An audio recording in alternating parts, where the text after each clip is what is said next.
एक कहानी आपको सुनाना चाहता हूँ। एक गांव में एक बूढ़ी माँ और उसका जवान बेटा रहता था। बहुत गरीब थे, यहाँ तक कि खाने के लाले पड़े हुए थे। माँ ने अपने जवान बेटे से कहा, तुम बाहर जाकर कुछ काम ढूंढो। गांव में तो कोई काम नहीं है, बाहर जाकर कोई काम ढूंढो ताकि हम दोनों का गुजारा चल सके। और वो बेटा गांव से थोड़ी दूर बाहर काम की तलाश में चला गया। इस बीच माँ के पास खुद खाने के लिए नहीं था, लेकिन एक दिन एक बूढ़ा भिखारी माँ की किचन की खिड़की पे आया और बोला, माँ मैं बहुत दिनों से भूखा प्यासा हूँ, मुझे एक रोटी दे दो।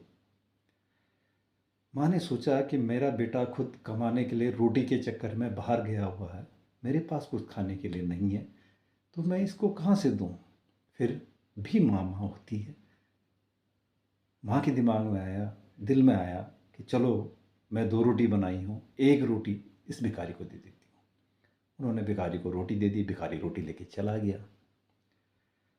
अगले दिन फिर वो भिखारी शाम को दोपहर को उसी समय जो है माँ की किचन के पास आया और फिर बोला, माँ मुझे रोटी दे दो। माँ ने उसको रोटी दे दी और ये सिलसिला 2-3 दिन 4 दिन चलता रहा। इसके बाद माँ ने सोचा, माँ के पास खाने के लिए खुद के लिए नहीं था, तो उन्होंने सोचा कि भिखारी तो रोज़ रोज़ आ जाता है। उनके दिमाग में एक नेगेटिव थॉट आया कि क्यों ना मैं इसको भगा दूं। अगले दिन भिखारी आया, उन्होंने भगा दिया, लेकिन भिखारी भागा नहीं। जिद पे अड़ा रहा कि माँ मुझे रोटी दे दो। उन्होंने फिर एक रोटी दे दी, लेकिन कहा कल से मत आना। भिखारी अगले दिन फिर आ गया। तो माँ ने सोचा कि ऐसा नहीं मानेगा, क्यों ना मैं इसकी रोटी में जहर मिला दूं। ये जहर भरी हुई रोटी खाएगा और हमेशा के लिए इससे मेरा पीछा छूट जाएगा। कम से कम मेरी एक रोटी बच जाएगी जो मेरे काम आएगी। अगले दिन भिखारी फिर आया। उसने कहा, माँ मुझे रोटी दे दो। उस बूढ़ी औरत ने रोटी बनाई और एक रोटी वो उस भिखारी को दे दी। वो भिखारी रोटी लेकर आगे बढ़ गया। आगे जाकर उसने देखा कि एक नौजवान जो बहुत भूखा प्यासा थका हुआ है, उसके पास आया और बोला, बाबा मुझे बहुत भूख लगी है, चलने की हिम्मत नहीं है, कुछ मुझे खाने को दे दो। भिखारी ने सोचा, इस लड़के को मेरे से ज़्यादा ज़रूरत है इस रोटी की। उसने उस रोटी को जो उस बूढ़ी माँ ने उसको दी थी, वो रोटी उस नौजवान को दे दी। उस नौजवान ने रोटी खाई और धीरे धीरे आगे बढ़ कर के अपने घर वापस आ गया।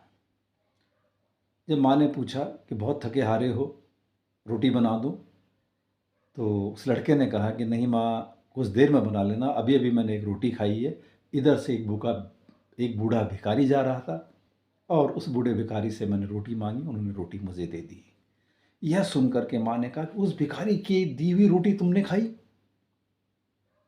अब आप सोचिए क्या हुआ होगा उस लड़के को, क्या होगा उस लड़के को। उसने वो रोटी खा दी जो बूढ़ी माँ ने भिखारी को दी थी। सोचो, कुछ नहीं हुआ होगा, कुछ नहीं होगा, क्योंकि माँ माँ होती है। माँ ने रोटी में कोई जहर नहीं मिलाया, केवल एक नेगेटिव थॉट उनके दिमाग में आया था अपने को उस भिखारी से पीछा छुड़वाने के लिए, लेकिन हकीकत में उन्होंने उस रोटी में जहर नहीं मिलाया। अगर उस रोटी में जैसा उन्होंने सोचा था जहर मिला दिया होता तो उसका असर क्या होता। अल्टीमेटली उनको अपने बेटे की जान से हाथ धोना पड़ता। सोचिए, नेगेटिव थिंकिंग कितनी खराब है। वो दूसरे का तो नुकसान करेगी करेगी, अपना भी ज़्यादा नुकसान कर सकती है। इसलिए ज़िंदगी में कभी भी नेगेटिव मत बनो, नेगेटिव पर्यावरण में मत रहो, नेगेटिव मत सोचो, नेगेटिव कार्य मत करो। हमेशा पॉजिटिव रहो और नेगेटिविटी से दूर रहो। धन्यवाद।